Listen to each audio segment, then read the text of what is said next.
Mas, pô, tu tava no palanque com o Lula em 22, sendo que tu já tinha visto os dois governos. É porque, bom, mas vamos lá.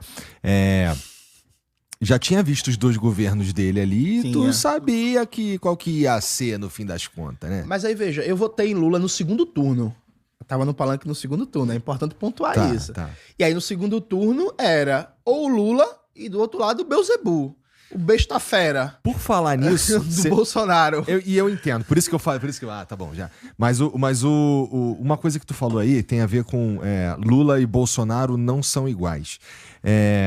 Eu diria que depende do ponto de vista. Se a gente for falar de animal político, com certeza, eles são completamente diferentes. O Lula é bem mais habilidoso do ponto de vista do jogo político, por exemplo, né? Mas do ponto de vista de endeusamento e de... Pô, eles são políticos de carreira há muito tempo, então a gente já... Tipo, não me surpreende o cara prometer uma parada e não fazer, sabe qual é? Nesse sentido, eu acho que eles são iguais. Então, vamos lá.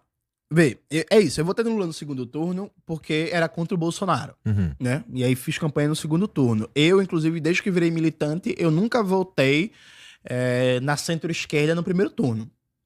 Eu acho que a gente... o primeiro turno, inclusive, de uma eleição, serve para você fazer o debate político, para você afirmar projeto. Eu defendo, por exemplo, que a gente tem que ter uma candidatura de esquerda radical em 2026. É isso. Qual é a questão? Do ponto de vista do marco de economia política, o Lula e o Bolsonaro têm, sim, muitas semelhanças, né? Então, tanto com Lula quanto com o Bolsonaro, o Banco Central segue privatizado. Uhum. Tanto com Lula como com Bolsonaro, o agronegócio segue dominando a agricultura brasileira. Orçamento secreto, só conta o nome. E tal, etc. Agora, tem uma diferença importante que a gente não pode negligenciar. O Lula, ele é um democrata. O Bolsonaro é um fascista genocida. Né? Veja, eu costumo nas minhas palestras e tal, especialmente em espaços um pouco menos politizados, que a galera tá menos acostumada com debate político, eu sempre dou um exemplo para entender o que é o Bolsonaro. Imagina que tu é um prefeito de uma cidade que tem muito morro, que é o caso de Recife, inclusive, que 67% da população mora em área de morro, né? Aí tu é um prefeito de uma cidade que tem muito morro, e aí começou a chover. Tá caindo a chuva do fim do mundo, o dilúvio chegou de novo. Aí beleza. Aí chega o técnico da Defesa Civil pro prefeito e diz assim: prefeito, começou a chover, a gente tem pessoas que moram em situação de risco, é importante dizer para as pessoas que cuidado com os eletrodomésticos, com curto-circuito e por aí vai. Aí o prefeito vai para as redes sociais e diz exatamente o contrário. Ó, pode usar todos os eletrodomésticos, pode fazer tudo, não se preocupe com nada. Aí depois chega o técnico da Defesa Civil e diz assim: prefeito, ó, a gente tá vendo que tem várias situações de risco e tal, e é melhor as pessoas que moram em áreas de risco saírem das suas casas e irem para abrigos. Aí o prefeito vai e fala assim: não precisa sair de casa não, fica todo mundo aí, tá de boa. Aí chega o técnico da Defesa Civil e fala assim: prefeito, a gente precisa que as pessoas vão para o abrigo, senão as pessoas vão morrer, os morros estão na boca de desabar. Aí chega o prefeito e diz assim: não, fica todo mundo no abrigo, vai para abrigo não, e quem for para abrigo pode pegar doença, porque tem doença em abrigo, tem sarna em abrigo. Aí tu vê que 500 pessoas morreram na chuva. Veja, essas mortes são responsabilidade do prefeito. Porque se ele tivesse seguido as recomendações da Defesa Civil, tivesse orientado certinho, as pessoas que têm influência, inclusive, na liderança política, teriam, talvez não um ou outro, mas a maioria teria cumprido as recomendações e as pessoas não teriam morrido. Foi isso que o Bolsonaro fez durante a pandemia. O Bolsonaro, a OMS dizia: tem que fazer uma política de isolamento social, porque o contágio do Covid-19 se faz quanto mais presença social. O Bolsonaro estimulava não isolamento social. A OMS dizia: tem que usar máscara porque a máscara é um dos meios mais eficazes de evitar a propagação do vírus. Aí o Bolsonaro ia e dava declaração contra as pessoas usarem máscara. E ele mesmo aparecia sem máscara. A OMS dizia, quando apareceu a vacina: tem que tomar vacina porque a vacina é o único meio de tratamento para evitar a Covid-19. Aí o Bolsonaro ia e falava contra a vacina. O Bolsonaro, é importante lembrar, o Bolsonaro e o Paulo Guedes foram contra o auxílio emergencial de R$600. Eles foram contra, eles foram derrotados no Congresso. Eles perderam no Congresso, mas eles eram contra. Eles queriam que não tivesse auxílio nenhum para as pessoas. Então, veja, no Brasil morreu mais de 600 mil brasileiros durante a pandemia, dentre outras coisas, porque o presidente da República sabotou todas as orientações científicas dadas pela OMS, a Organização Mundial da Saúde, para a gente enfrentar o vírus. O Brasil teve recorde de mortes. Eu tive pessoas próximas a mim que, infelizmente, caíram na influência do presidente. Eu tive um ex-sogro meu, por exemplo, que ele morreu. Ele morreu porque ele dizia que não existia vírus não, que era uma gripezinha. Ele pegou a Covid-19, não foi no hospital, não tomou vacina e acabou morrendo. Era um cara de 50 anos que até então era relativamente saudável, sabe? Então, assim, o Bolsonaro é um genocida, inclusive é um absurdo. O Bolsonaro está sendo preso por golpe de Estado. Esse ponto é muito importante, veja. O Bolsonaro não está sendo preso por ter matado mais de 600 mil brasileiros. Por ter deixado o Ministério da Saúde aquela bagunça, trocando de ministro o tempo todo. O Bolsonaro não está sendo preso por ter privatizado a Eletrobras. No final do governo, na Bacia das Almas, um negócio totalmente fraudulento.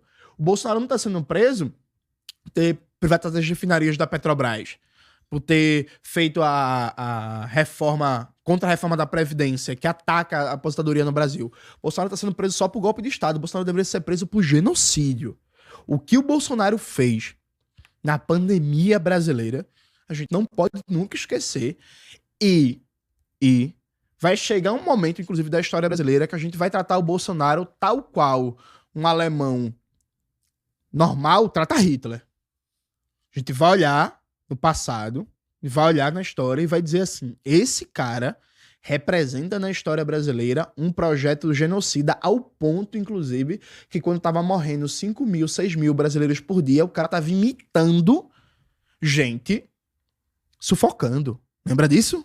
Fazendo graça com a dor das famílias que estavam perdendo seus entes queridos.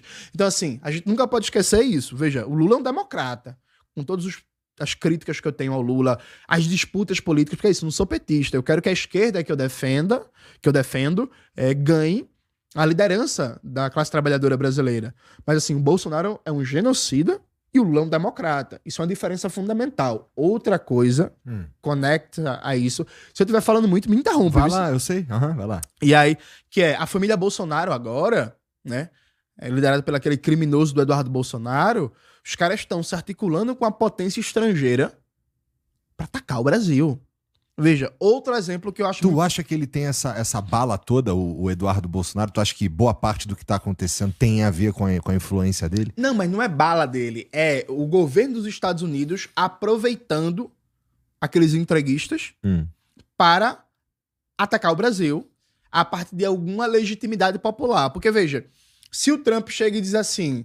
Alô, brasileiros, eu quero tomar as terras raras de vocês, eu quero que vocês parem de usar o Pix e usem meios estadunidenses de pagamento, eu quero que vocês abram mais sua economia. Pô, a galera diz assim, ei, pô, peraí. Mas quando você coloca o caso do Bolsonaro no meio e vem com esse discurso de liberdade de expressão, de censura e tal, como existe uma base de extrema-direita que come esse discurso, você dá uma legitimidade popular, ainda de alguns setores, para um interesse estratégico do imperialismo estadunidense.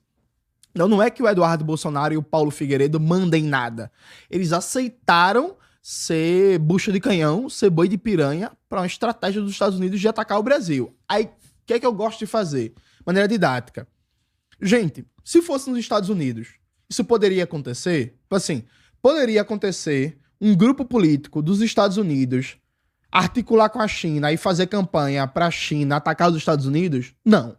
Ele seria caçado, seria preso e provavelmente fuzilado. Pena de morte. Né? Cadeira elétrica e as porra. Vamos pensar o contrário. Se fosse na China, poderia um grupo de deputados da Assembleia Nacional do Povo articular com o governo dos Estados Unidos para atacar a China? Isso pode acontecer? Não. Eles seriam caçados, presos e provavelmente também fuzilados. Então, assim, se não pode acontecer nos Estados Unidos, se não pode acontecer na China, por que pode acontecer no Brasil? A gente é mais feio, velho? Como é que é isso, assim, velho?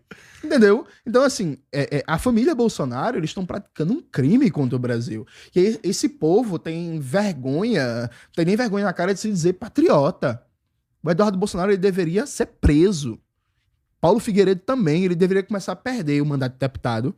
Eles deveriam ser presos. E aí, muito concretamente, pra mim, todo